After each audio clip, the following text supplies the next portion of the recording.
Assalamualaikum warahmatullahi wabarakatuh. Perkenalkan nama saya Muhammad Raka dari 11 MIPA 1. Saya di sini akan mempresentasikan keserakahan VOC. Keserakahan VOC.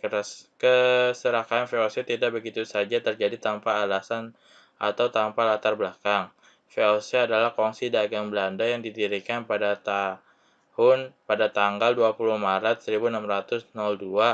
Tujuan didirikan Verenigd Oostindische Compagnie atau Perkumpulan Dagang India Timur, seperti tercermin dalam perundingan 15 Januari 1602, adalah untuk menimbulkan bencana pada musuh dan guna keamanan tanah air.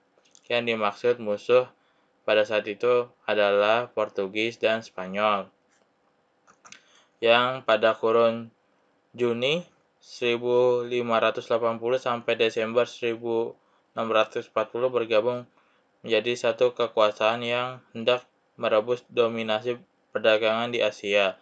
Untuk sementara waktu, melalui VOC, bangsa Belanda masih menjalin hubungan baik bersama rakyat Nusantara, memonopoli perdagangan di Asia. VOC satu-satunya kongsi dagang yang menerapkan sistem pembagian saham pada masanya. VOC memiliki kantor pusat di Oost-Indische Huis Amsterdam, Belanda, Republik Belanda. VOC diberikan wewenang memiliki tentara yang harus mereka biayai sendiri. Selain itu, VOC juga memiliki hak atas nama pemerintah Belanda yang waktu itu masih berbentuk republik untuk membuat perjanjian kenegaraan dan menyatakan perang terhadap suatu negara. Wewenang ini mengakibatkan bahwa suatu perkumpulan dagang seperti VOC dapat bertindak layaknya suatu negara. Berikut hak-hak istimewa VOC yang tercantum pada Dioktori atau Piagam Carta. Melakukan monopoli perdagangan di wilayah Tanjung Harapan sampai Selat Magelhaens termasuk Kepulauan Nusantara, membentuk angkatan perang sendiri, melakukan peperangan, mengadakan perjanjian dengan raja-raja setempat, mencetak dan mengeluarkan mata uang sendiri, mengangkat pengawal pribadi, dan memerintah negeri di jajahan. Keserakahan VOC. Berikut ialah keserakahan VOC Belanda pada Indonesia. Yang pertama, membangun pusat perdagangan di berbagai daerah.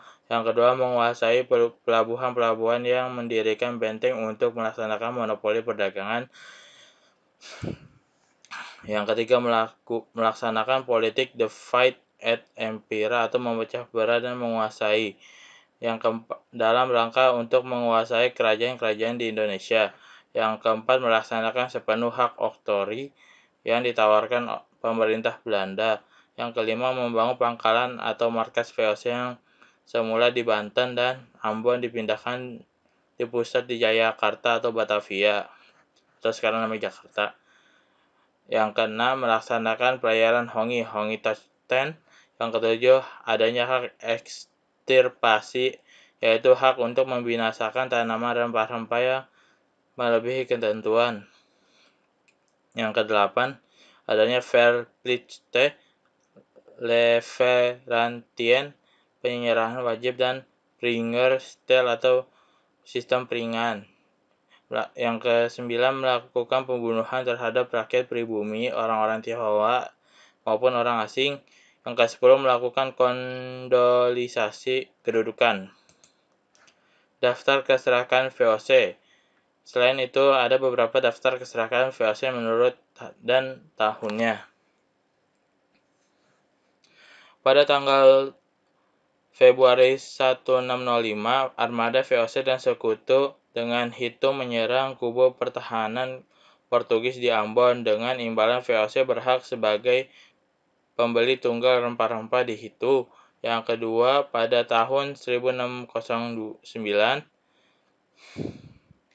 VOC membuka kantor dagang di Sulawesi Selatan, namun niat terhalangi oleh Raja Goa, karena Raja Goa telah melakukan kerjasama perdagangan dengan Inggris, Prancis, Denmark, Spanyol, Portugis untuk melawan VOC. Yang ketiga, pada tahun 1610, Ambon dijadikan pusat pengendalian VOC yang dipimpin oleh seorang gubernur jenderal, tetapi selama 3 periode gubernur jenderal tersebut, Ambon tak begitu memuaskan dijadikan markas besar VOC karena jauh dari jalur utama perdagangan Asia. Yang keempat, pada 12 Mei 1619, pihak Belanda mengambil keputusan untuk memberi nama baru Jayakarta atau sebagai Batavia. Yang ke-12, pada Mei 1619, Jan Pieter Zoon Koen atau JP Koen, seorang warga Belanda yang melakukan pelayaran ke Banten dengan 17 kapal. Yang keenam, pada tahun 1680, VOC pada dasarnya hanya terbatas menguasai dataran-dataran rendah, tentu saja di Jawa.